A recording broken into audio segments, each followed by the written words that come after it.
नमस्कार, राम राम दोस्तों। मैं आपका दोस्त बनवारीलाल नायक आज राजस्थान हिस्ट्री का एक ऐसा टॉपिक बताता हूँ आपको कि राजस्थान में जो दुर्ग हैं उनके प्रकार, दुर्ग कितने प्रकार के होते हैं, कौन कौन से उनके नाम हैं, राजस्थान के दुर्ग किस किस कैटेगरी में आते हैं, आज उसके बारे में बात करते हैं।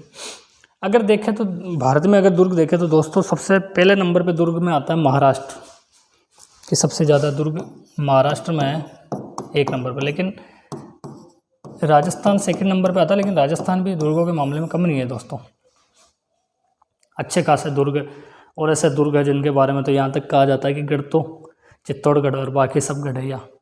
भारत में अगर कोई गढ़ है तो केवल चित्तौड़गढ़ है, इतने साखे इतने तगड़े तगड़े युद्ध, और बाकी सब तो गढ़ैया हैं, कोई काम के नहीं है। 2 प्रकार के आते हैं दुर्गों को बताने वाले, एक तो चाणक्य ने दोस्तों दुर्गों के 4 प्रकार बताएं, एक तो औदुक, एक धान्व, एक पार्वत और एक वन दुर्ग। औदुक दुर्ग कहते हैं दोस्तों जिसे जल दुर्ग, जिसके चारों तरफ या 3 और जल से घिरा हुआ हो उसे जल दुर्ग या औदुक दुर्ग कहते हैं। धान्व यानी जिसके चारों तरफ मरुस्थल हो वो धान दुर्ग होता है। पार्वत पर्वतों में बना हो, अरावली पर्वतमाला में हो। और एक होता है वन दुर्ग, जहाँ चारों तरफ बड़े बड़े विशाल वन हो, जैसे रणथंभौर हो गया, सिवाना हो गया, ऐसे हो गए। अपने से परीक्षा में ये भी पूछा जा सकता है कि चाणक्य ने दुर्गों कितने प्रकार बताए, तो कितने प्रकार बताए दोस्तों? 4। कौन कौन से आपके सामने हैं? वन दुर्ग, धानु दुर्ग, जल दुर्ग और पार्वत दुर्ग।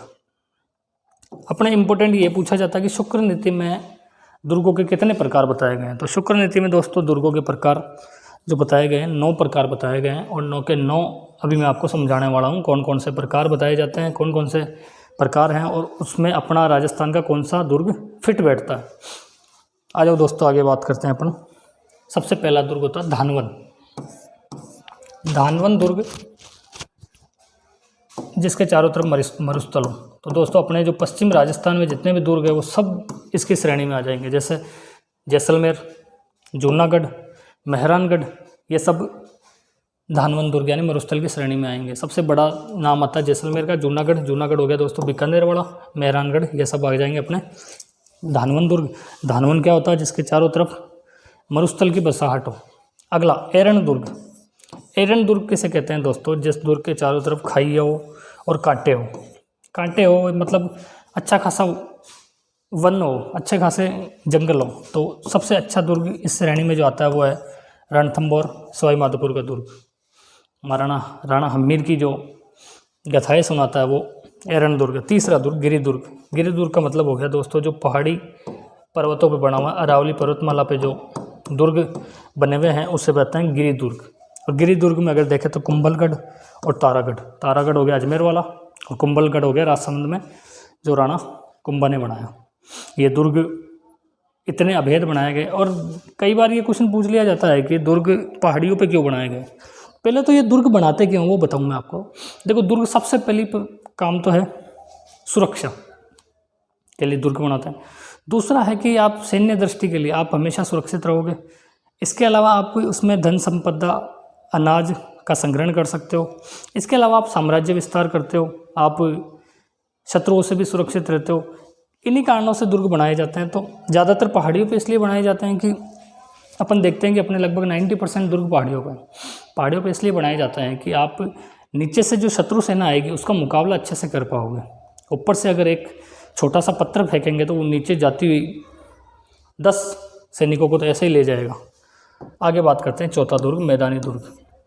मैदानी दुर्ग इसे कहेंगे जहाँ अरावली पर्वतमाला का विस्तार नहीं है और वहाँ कोई दुर्ग है तो वो है मैदानी दुर्ग। और इसमें नाम आता है लोहागढ़ भरतपुर मैदानी दुर्ग है, और जूनागढ़ बीकानेर का आप किला देखोगे तो दोस्तों वो बिल्कुल ज़मीन पे बना हुआ है। कोई उसके वो चारों तरफ ये वो कुछ नहीं है, केवल ज़मीन पे है, पहाड़ी पे नहीं बना हुआ है। अगला आते हैं जल दुर्ग जिसे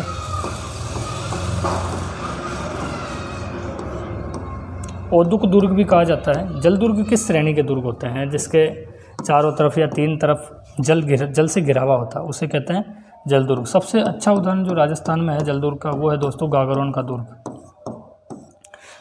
दुर्ग हो गया। इसके अलावा एक भैंसरोडगढ़ का दुर्ग भी है, उसे भी जल दुर्ग की श्रेणी में लिया गया है। अगला हो गया दोस्तों वन दुर्ग, छठा प्रकार है वन दुर्ग। कैसे कहेंगे? वन दुर्ग नाम से ही पता चल रहा है कि जिसके चारों तरफ घने जोरदार वन हो, कोई दुश्मन सेना आने से भी डरे।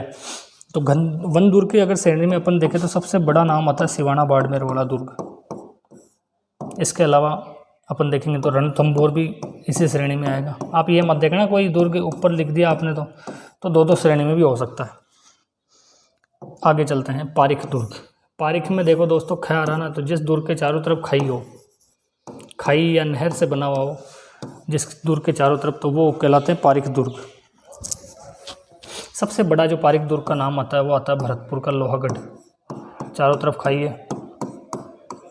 एक इसी दुर्ग का नाम, इसी का नाम आता है जूनागढ़, उसके चारों तरफ भी खाई है। मतलब सेना आएगी तो उस खाई को पार करना पड़ेगा जिसमें पानी है, तो थोड़ी बहुत मुश्किल तो होगी सेना को अटैक करने के लिए। अगला जो प्रकार है दुर्ग का वो है पारिद। पारिद यानी जिसके चारों तरफ होता है परकोटा। परकोटा बनाया जाता है उसकी सुरक्षा के लिए, उसको पार करके फिर किले में प्रवेश करोगे। तो परकोटा में सबसे बड़ा नाम आता है चित्तौड़ का, फिर आता है कुंभलगढ़ का। चित्तौड़ का तो दोस्तों चित्तौड़ को हर श्रेणी में रखा जा सकता है। जल दुर्ग में रखा जा सकता है चित्तौड़ को, गिरि दुर्ग में रखा जाता है, एक मरुस्थल को छोड़ के सभी जगह रखा जा सकता है। वन दुर्ग में रखा जा सकता है, पर्वत पहाड़ी दुर्ग में, गिरि दुर्ग में रखा जा सकता है, खाई दुर्ग में रखा जा सकता है, सैन्य दुर्ग, सब जगह में चित्तौड़ को रखा जा सकता है। तभी तो कहते हैं कि गढ़ तो चित्तौड़गढ़, बाकी सब गढ़ेया। अगला जो है वो है नवा प्रकार सैन्य दुर्ग। सैन्य दुर्ग का मतलब ये होता है कि जिसमें या तो सैन्य दृष्टि से वो मजबूत हो या उसमें सेना रखी जाती हो। तो हर दुर्ग में अपन देखते हैं कि दोस्तों सेना नहीं रखी जाती थी। जैसे कुछ दुर्ग में राजा के परिवार वाले लोग रहा करते थे, जैसे मेवाड़ की शरण स्थली कहे कुंभलगढ़, तो कुंभलगढ़ में एनी टाइम सेना मजबूत रहती थी, वहाँ पे रहते थे लोग। तो सैन्य दृष्टि से लगभग सभी दुर्गों को अपन सैन्य दुर्गों की श्रेणी में रख सकते हैं, क्योंकि हर दुर्ग में कुछ ना कुछ तो सेना होती है। खैर ये दोस्तों 9 प्रकार थे दुर्गों के। सबसे पहले धानवन दुर्ग, फिर एरण दुर्ग, फिर गिरि दुर्ग, फिर मैदानी दुर्ग, जल दुर्ग, वन दुर्ग, और फिर आता पारिख, पारिद और सैन्य। तो ये दुर्गों के बारे में कई बार क्वेश्चन पूछ लिया जाता है आपसे। आप नॉर्मली उसकी वर्ड को देखते ही आप समझ सकते हो कौन सा दुर्ग है। जैसे ओदक या जल दुर्ग, तो जल दुर्ग में अपने भैंसरोडगढ़ और गागरोन। पूछ ले गिरि दुर्ग, मतलब पहाड़ी पे कोई दुर्ग बना हुआ है, तो चित्तौड़ का गया, रणथंभौर का आ गया, कुंभलगढ़ का आ गया, और अपने तारागढ़ अजमेर वाला आ गया, जयगढ़ नाहरगढ़ जयपुर वाले आ गए। इसके अलावा पारिख जिसके तरफ खाई हो, तो खाई में जूनागढ़ आ गया, लोहागढ़ आ गया। इसके अलावा धानवन जिसके चारों तरफ मरुस्थल हो, तो उसमें सबसे बड़ा नाम आता है जैसलमेर के अलावा अपन अगर देखें तो जूनागढ़ बीकानेर वाला भी है, नागौर वाला भी है, मेहरानगढ़ जोधपुर वाला भी है। तो ये ऐसे दोस्तों अगर आप एक बार इन दुर्गों को वापस रिपीट करेंगे, वीडियो को देखेंगे, तो आपके समझ में आ जाएगा। धन्यवाद। जय हिंद, जय भारत।